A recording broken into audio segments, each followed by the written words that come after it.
Hey YouTube, this is Donald, and today I'm going to review a console that is not really rare by any means of imaginations, but it is kind of obscure.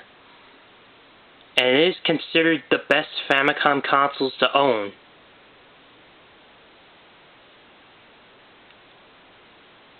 And it's got a somewhat similar form factor as the Sharp Twin Famicom. This is known as the Turbo Twin Famicom. Probably released in 1987 or 1986, I'm not sure. Nintendo collaborated with Sharp and created the Sharp Twin Famicom when the disk system launched, which is a 2-in-1 system that plays both Famicom cartridges and Famicom disk games. If you don't know what the Famicom disk system is, it's basically an add-on for the Famicom. It's considered the best add-ons of all time. Only released in Japan by Nintendo, and it plays games using proprietary floppy disks, or uses special floppy disk, double-sided disks, which were cheaper to make than cartridges at the time, and can hold more data. They can even save games, also, like an early form of saving data, which is pretty amazing. And it gives it a special audio channel, also known as an FM synthesis chip, which allows it to get more detailed music in certain games like Metroid and Legend of Zelda. I can't play to you what the difference is between these two games that came out on both a disk system game and a cartridge. But if you want to find out what it sounds like, be my guest to look it up. Because in this video, we're only going to discuss about the system itself. Anyway,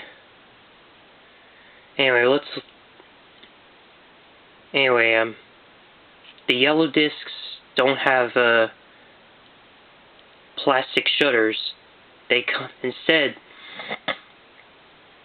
Excuse me. Anyway, it comes in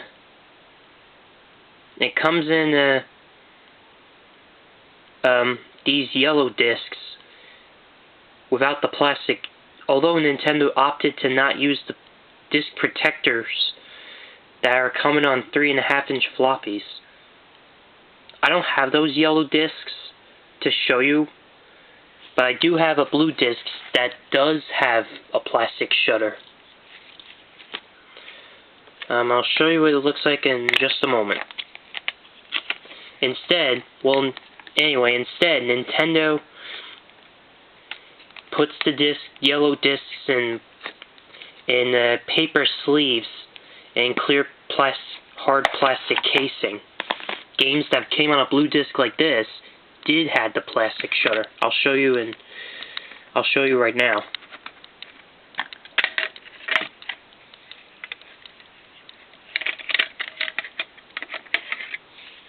Here's what the discs look like. They're smaller than 3.5-inch floppies. They go in the disc slot like so. And here's the yellow eject button, which the Famicom disk system has.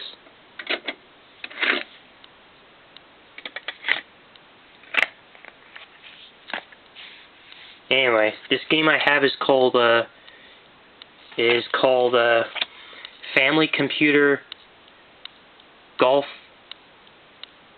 US Course.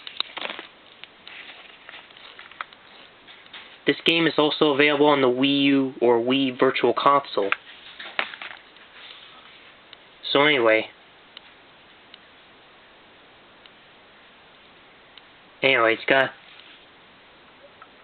let's talk about this. Eventually the disk system did discontinue in 1988 when Nintendo realized there are no advantages of having your games on this rather than a cartridge like this.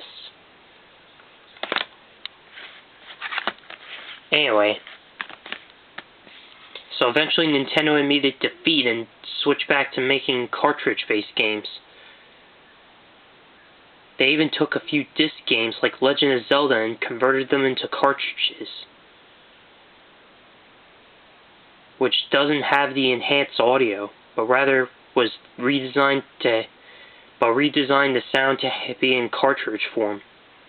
Because of the battery backup cartridge, the FM synthesis chip was unlikely on the cartridge format. Excuse me. Anyway, let's get into the details of the system now. I already showed you how the disk system works. And it's got a yellow eject button, and it's got a light. It's got a red light that lights up when data is being read on the disk. Here's your reset button. Here's the on-off switch.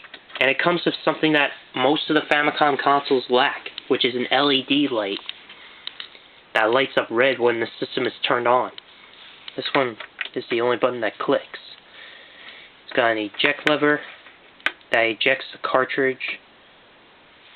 And it's got a switch to switch between the disk system and the cartridge. They're in Japanese, so I couldn't read them, but I do know how it works. Anyway, this is an obscure game I have. It's made by Jalico. It's an anime-based game that I might review one day, which I'll discuss next time, for another time. It's got the manual, which I can't read, so these cartridges plug in like so, and watch what happens when I eject them like this. This thing literally tosses the game at you, which is pretty powerful, even to this day. It may say Sharp Twin Famicom, but it's actually referred to as the Turbo Twin Famicom. The reason I say that is because the controllers have these turbo switches, like these turbo button switches. It's got the usual B and A button, the start and select, which are in Japanese, but I can't read them, but I know that they correspond with the NES controller. And I gotta say, these cords are longer than the Sharp Twin Famicom's cords. The Turbo Twin Famicom controller cords are longer than the Sharp Twin Famicom. It's got a red D-pad. This is one of my favorite form factors of the Turbo Twin Famicom because it matches my favorite colors, blue. Anyway, the Player 2 controller has a microphone instead of start and select. It's got a volume slider to adjust the sound receiver. Same controller but with the microphone. And on the side, there's nothing too exciting on the left side, but on the right, excuse me, it's got this expansion port for third-party accessories like the Power Glove or a multi-tap, which I'll show you another time. Here's the hidden parallel port. Here's a hidden port. Nothing I know of utilizes this port, but it's possible Nintendo had plans to use it in the future, but they never used it. But that was never released. Anyway, on the back, tucked in on the back, it's got some kind of RF socket, AV outs, and an AC adapter port. But make sure you have the proper AC adapter for this thing, because this system is from a different region, so anyway, because it uses different voltages than the NES. If you use the NES AC adapter on a Famicom, it'll make the console blow up fuse. If you need a replacement power supply, I suggest getting a Sega Genesis one. The specs may be different, but at least makes the console a little power enough to handle it.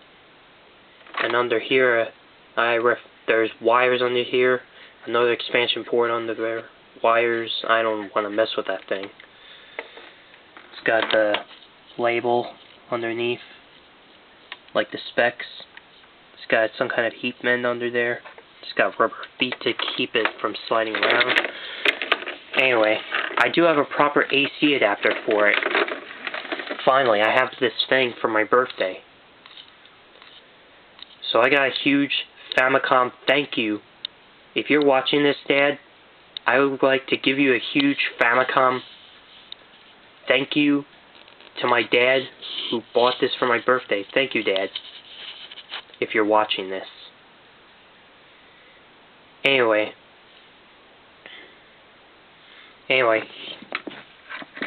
now I must admit with the AV cables I'm cheating slightly. I didn't get the proper AV composite hookups, but these will work.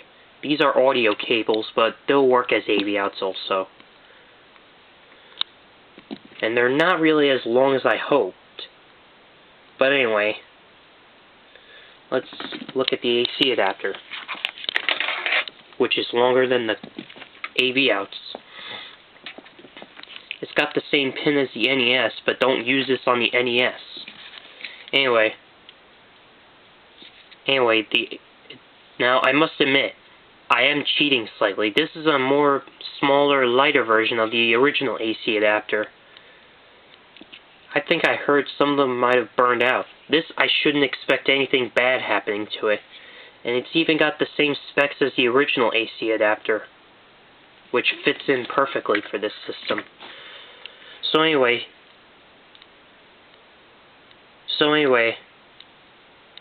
there's games that I got with it, like Rockman 2, which came over to the US as Mega Man 2 on the NES, Super Mario Bros. 3 on the Famicom, and Kung Fu for the Famicom. You don't really need those 3 games to play on a Famicom. Those games were released in the US.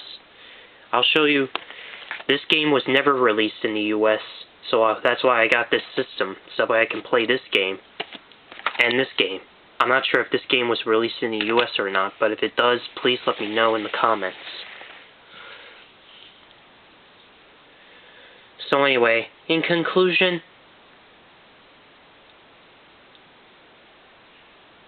surprisingly these consoles are not expensive, but they are obscure. But this version is obscure, so if you're looking to buy this one, be sure to buy it on eBay. eBay is a terrific place to find this kind of Famicom console, this version of the Famicom console.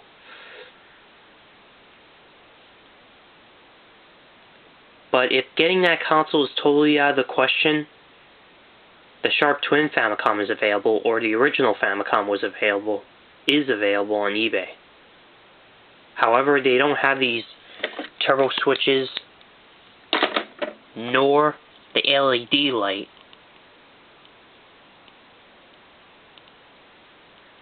But the regular Famicom doesn't have a built-in disc system. You have to buy the add-on separately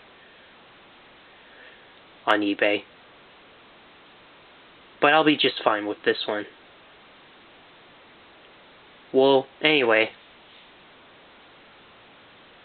Well, I'm just gonna only review this console. Sorry, I can't review more than one console. This is all I'm gonna get for now. But anyway, subscribe if you want to see more videos like this, and like the video, and yeah, I'll see you on the next video. This is me, signing off.